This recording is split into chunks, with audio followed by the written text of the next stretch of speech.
Ladies and gentlemen, Vinod Kannan, please give him a warm round of applause. So as far as the business model is concerned and how it's changed, I think one of the most, I wouldn't say fundamental, but an important change is I think what has happened during and post-COVID compared to what was happening before. We all know the devastating impact COVID has had on various businesses, including aviation.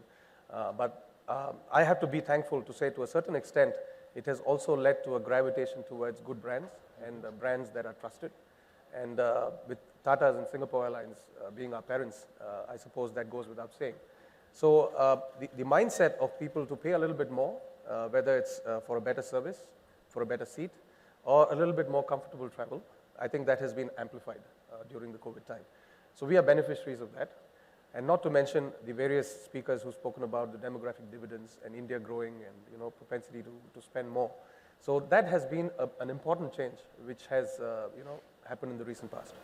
Now I think whether it's a low cost or a full service airline, it's essentially the marginal cost that you talk about after a certain stage. Yes, absolutely. And that, yes, the cost may be slightly different because your overall cost structure is slightly different.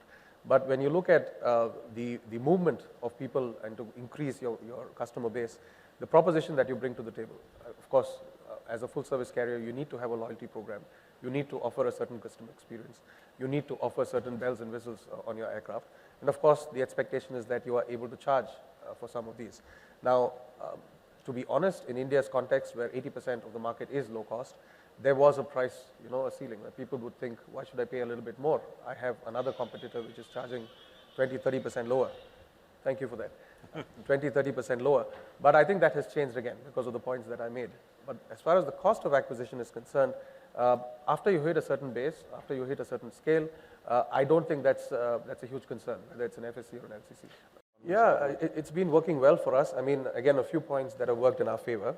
First and foremost, the fact that people wanted a little bit more comfort as compared to a normal economy class seat. And this provides that, additional leg space, a better meal, and so on.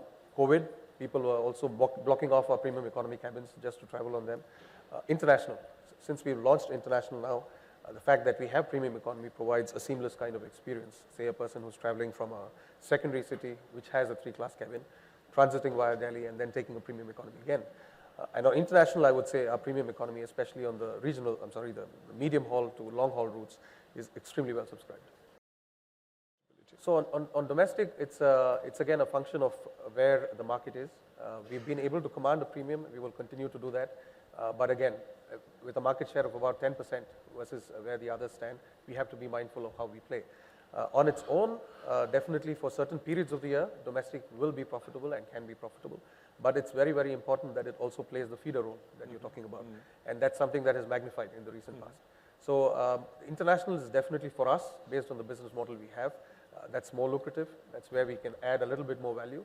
And that's where we believe there's a lot more potential to be profitable than opposed to.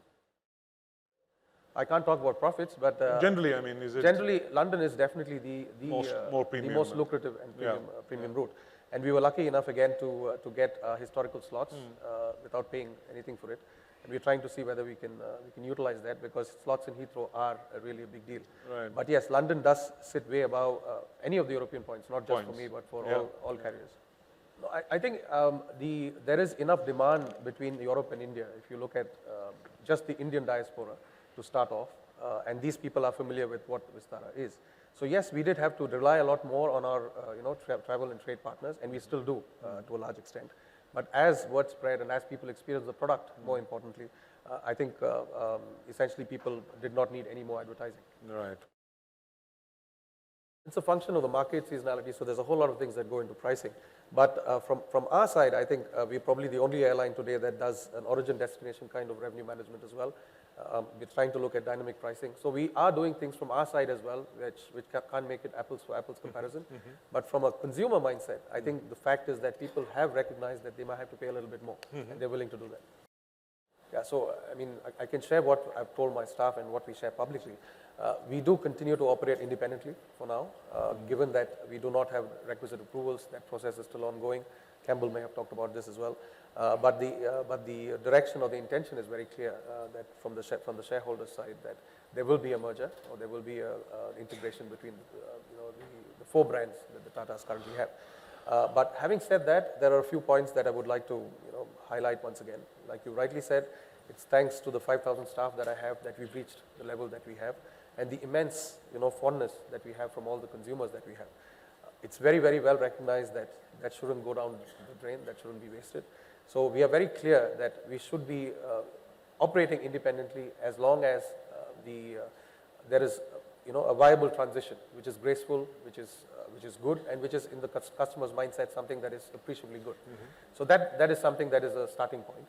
And the second aspect is, whether you like it or not, you do have these additional 15 aircraft from the current 55 to 70. We do have to fill those planes. We do have to make sure that we operate those planes safely and viably, and that process will continue. Now, how long this process of approvals will take, how long the integration will take, we don't know. But what I'm very confident about, and what I tell my team as well, is the same team that has made Vistara what it is today will very much be required in the newer entity, if not now, even more, because that's a much bigger scale, and there's a lot of learnings that you have to take over to the other side. But of course, till we have approvals, we can't start talking about this directly. But at the end of the day, I think what we've achieved in Vistara will live on. In what colors, in what brand, in what livery on top of the aircraft, that's something we'll have to wait and see. I think the processes, the people, the structure in which we do things, the way in which we've achieved what we've achieved, and most importantly, our focus on the customer, customer centricity. You spoke about the feedback we used to receive when things were not going so well. Now, for every complaint which we have, and I do get them as well, it's not that we are perfect, I do get compliments. And for this, I'll tip my hats to each and every of my operational staff to get to us to where we are.